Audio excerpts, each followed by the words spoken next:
So while we don't get Mega Man's backstory in this game, sorry, you'll have to come back Tuesday for that, we do at least get backstory for the game itself.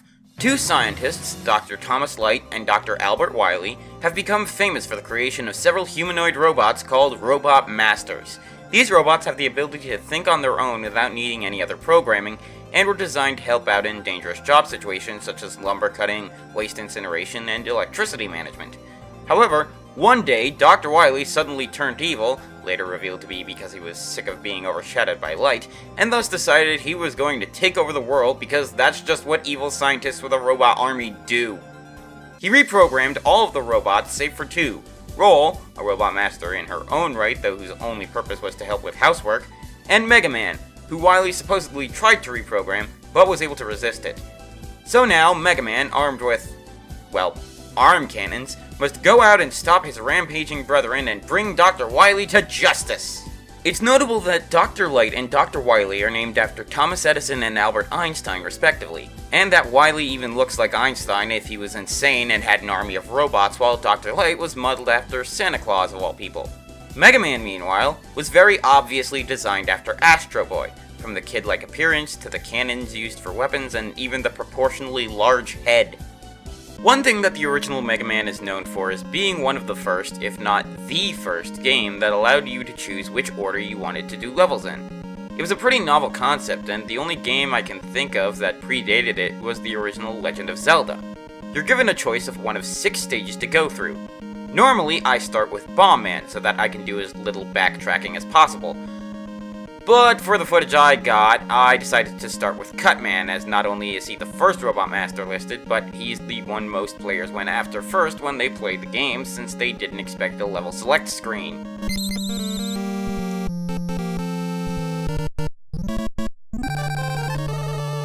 Cutman's stage is pretty simple, almost like it was intended to be the first stage you play so that you'd get used to the gameplay. So let's talk about the actual game itself. The game controls simply.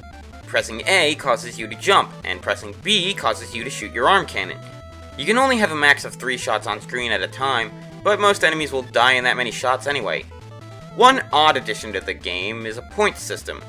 Points do nothing, not even netting you an extra life if you get a certain amount of them like in other console games. And if you lose all your lives, you just start back at 0 points, but you can still continue where you left off without losing any progress at all. My guess as to why this was added is because Capcom was new to making console games, so they figured to just add in the point system because why not? There are also some odd gameplay quirks to this that I think were meant to make the game more difficult. For example, if you land on spikes while you're invincible, you still die anyway, which is more of an annoyance than anything else. At the end of this stage's main area, we come across the most frightening enemy of all, Big Eye. A massive one-eyed robot on a large stalk of a leg. This thing takes a ton of hits, takes a chunk out of your health bar just by touching you, and will randomly either jump high enough for you to run under him, or do a short hop that makes running under him impossible. Oftentimes, I find it better to just run past him if you can, since trying to kill him usually isn't worth it.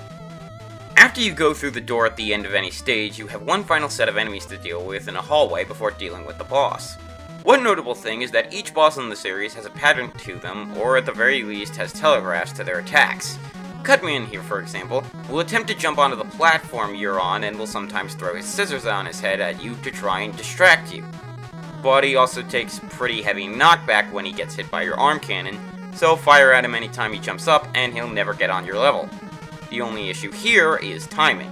After you beat Cutman, the game forgets to tell you that you are then awarded with his weapon. This is a staple of the Mega Man series. Beating a Robot Master nets you their weapon, which can be used to give the player some variety to their attacks, and will also be the weakness to another Robot Master. For example, Cutman's weapon, the Rolling Cutter, is thrown in a sort of circular pattern that boomerangs back to you, and is also the weakness of Electman, so we'll go after him next.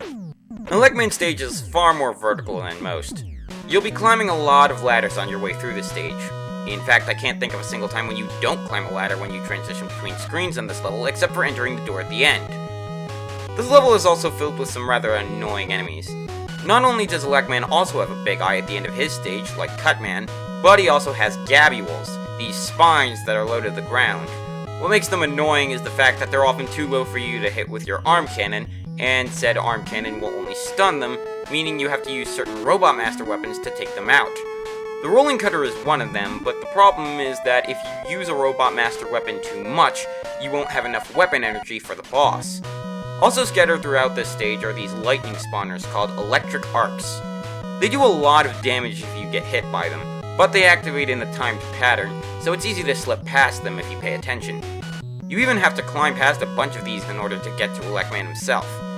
Now, Electman is probably one of the hardest Robot Masters to fight. That is, unless you exploit his AI. Just watch.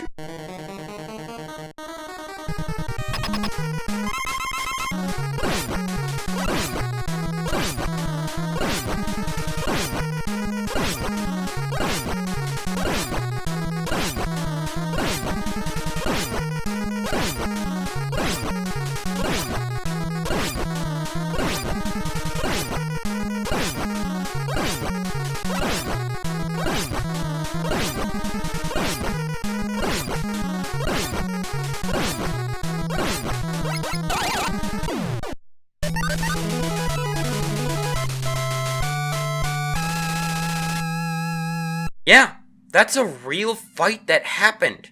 It's a very tricky process and your timing has to be pretty much perfect, but it can be done. Here's how it works. When Electman starts, he'll run a small distance forward and stop in front of Mega Man. When he raises his hands to use his Thunder Beam attack, you need to shoot him with only one pellet from the arm cannon. At that point, Electman will be knocked back to where he started, and his AI will restart the pattern. Do this 28 times until Electman is beaten, and you can get away with doing this fight without getting hurt. Thanks to YouTuber Zeal's Ponzor for figuring this trick out, and Rome Mithril for having evidence of this exploit's existence and introducing me to this exploit. With Electman down, we move on to Iceman, who probably has the worst stage of the 6 Robot Masters in this game.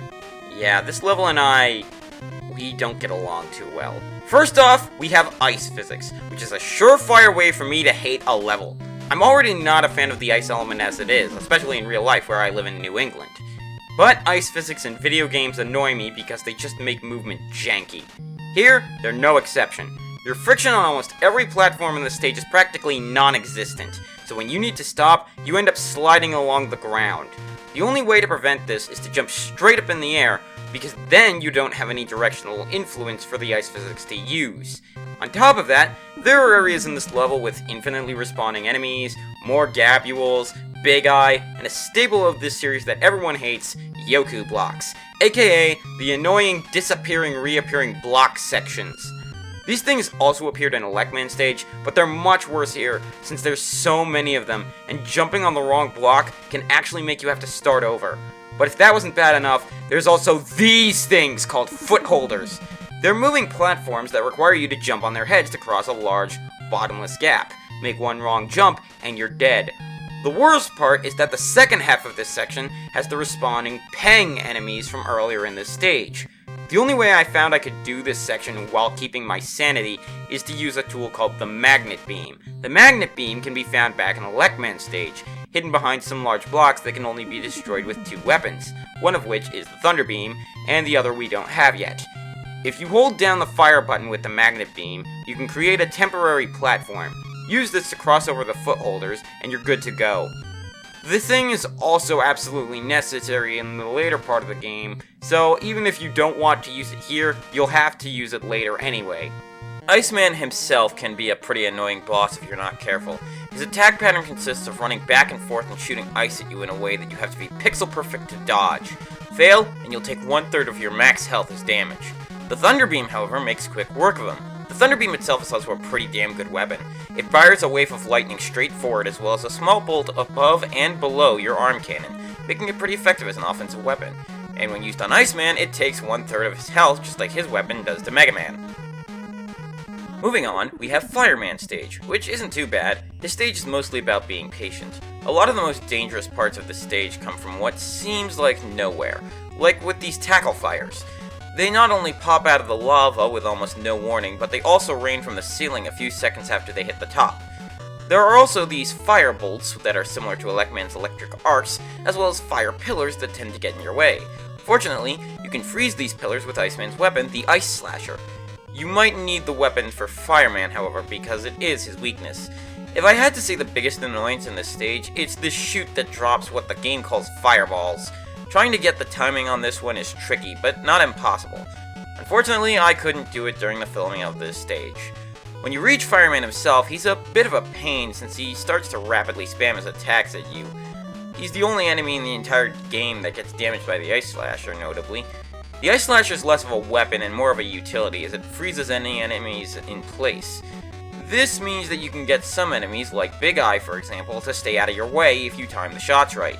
Next up is Bomb Man, who probably has the easiest stage in the game.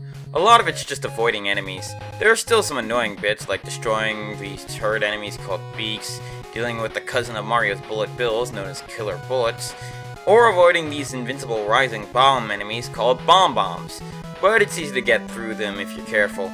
Like a Legman stage, the last section before Bomb Man is a vertical shaft instead of a horizontal hallway. Bomb Man's AI is pretty simple. He'll jump away from you if you get too close, and once he's on the opposite side, he'll start chucking bombs at you. So once you see him jump, turn around and start shooting at him until you reach him without touching him. That's especially easy with Fireman's weapon, the Firestorm. The Firestorm has Mega Man shoot a fireball while another fireball circles around him. The second fireball is decent for defense, but I found it's a much better offensive tool than a defensive one. Most enemies die in one hit to the fireball, so it's a pretty strong weapon and thus very useful. With that, we have one final robot master, Gutsman. Gutsman's stage is probably the shortest stage in the game. Don't think that makes it any less difficult though, as the stage relies on these conveyor platforms that are rather frustrating to deal with. The timing on them can get screwed up, especially when the belts have gaps in the way. Again, the magnet beam makes this less of a problem, but it's still a pain if you aren't using the magnet beam. Also, there's a long drop that has a gotcha moment where, if you take the wrong path, you're dropped onto spikes. Gutsman himself can be annoying, but he's particularly frustrating if you try to use Bomb Man's weapon, the Hyper Bomb. Every time Gutsman jumps, he shakes the entire screen, and can knock Mega Man on his behind, leaving him vulnerable to being smacked by the rocks Gutsman throws. The Hyper Bomb, however, is actually the big problem with fighting him. The Hyper Bomb explodes a few seconds after being thrown. The problem is that in the time between you throwing the bomb and the bomb exploding, any enemies you might have wanted to kill will have already moved on, and since the bomb doesn't explode on contact, that means you have to do a lot of tricky aiming. This is the case when fighting Gutsman with the weapon.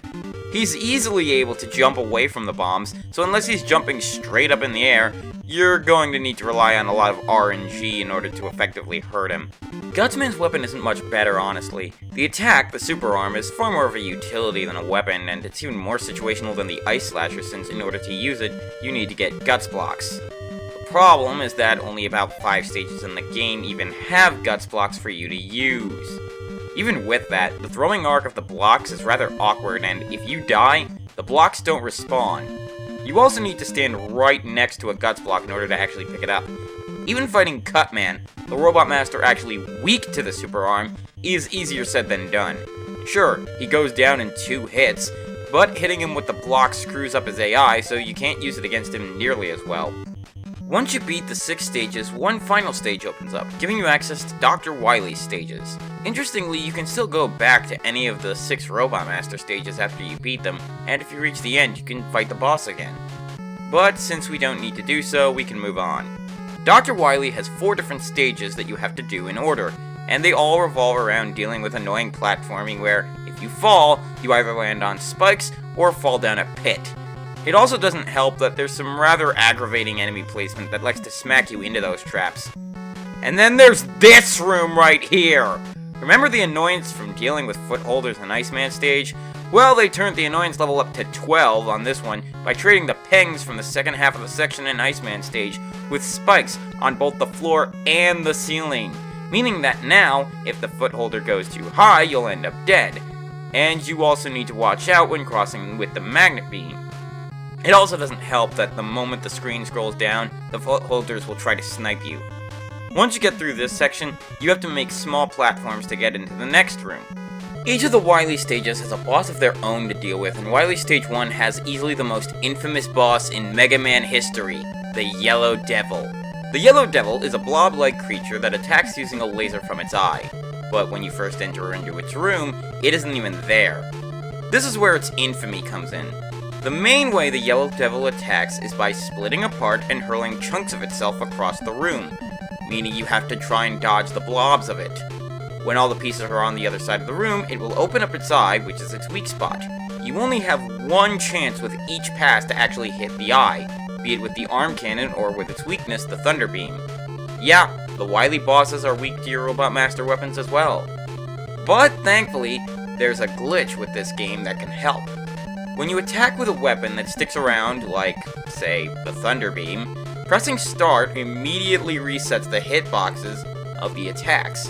By doing so, you can essentially have an attack that lasts forever, and when used on an annoying boss like Yellow Devil, it will tear through it like wet paper.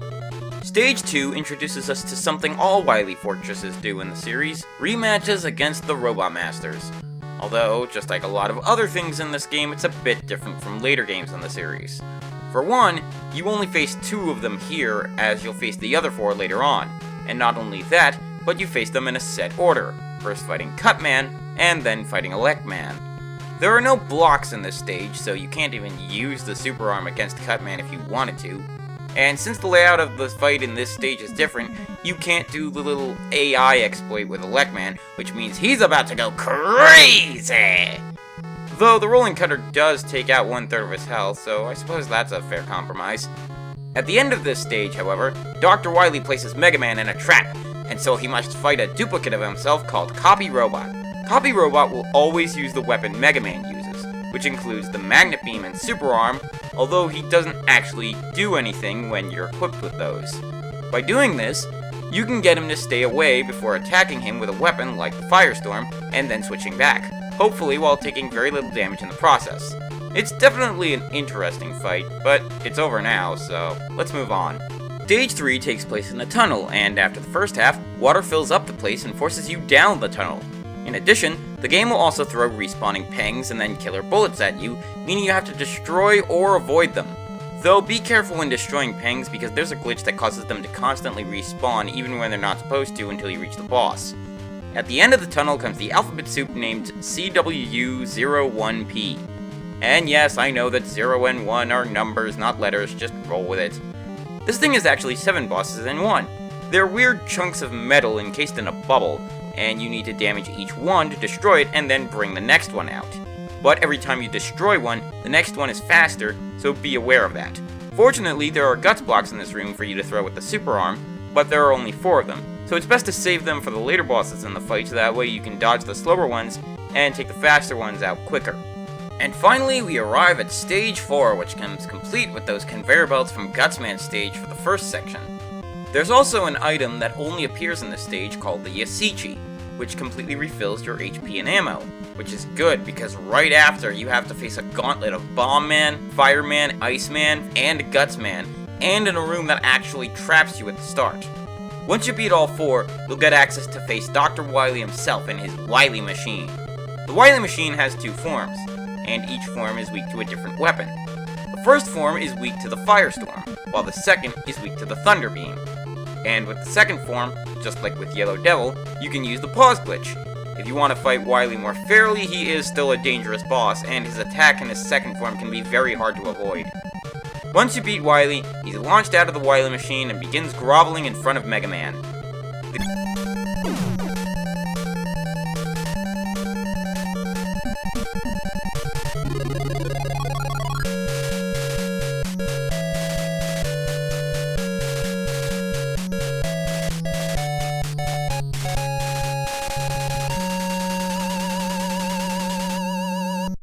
The game then ends by saying Mega Man beat Wily, who was arrested, and that Mega Man would still protect the world, ending with the specific phrase of "Fight Mega Man, for everlasting peace." Then we see Mega Man running home as the credits roll, and at the end, he changes out of his iconic blue armor as he's welcomed home by his sister and father. Overall, the original Mega Man is an interesting game. It's not necessarily the best game, but it's a good start to a great series. The weapons are evenly spread out between good, meh, and awful, and the Robot Masters themselves are all rather interesting with their own little quirks and personalities, as well as just being iconic. Other media forms seem to alternate between keeping them evil and having them reform, and I think it makes sense for both since they're not a bad group. Eventually, Mega Man got a remake in the form of the PSP game Mega Man Powered Up, which completely altered the pattern of the boss weaknesses and added in 2 new Robot Masters, Time Man and Oil Man, who aren't bad either. I didn't get a chance to record Powered Up despite having a PSP because I didn't have a way to record it, but it's a worthwhile addition to your collection whether you're a hardcore Mega Man fan or someone getting into the series for the first time. But as for the original, it's definitely worthwhile, though unlike with Final Fantasy, the original Mega Man doesn't really hold up today. If you decide to get the game, be warned that it can be difficult at times, as it's one of the games to deserve the moniker of NES Hard.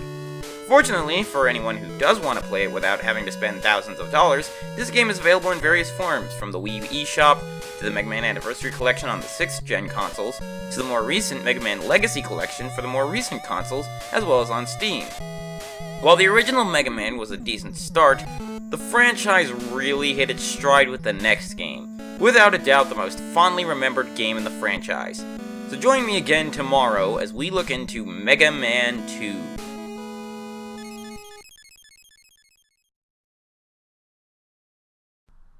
I will have my revenge on you, Light.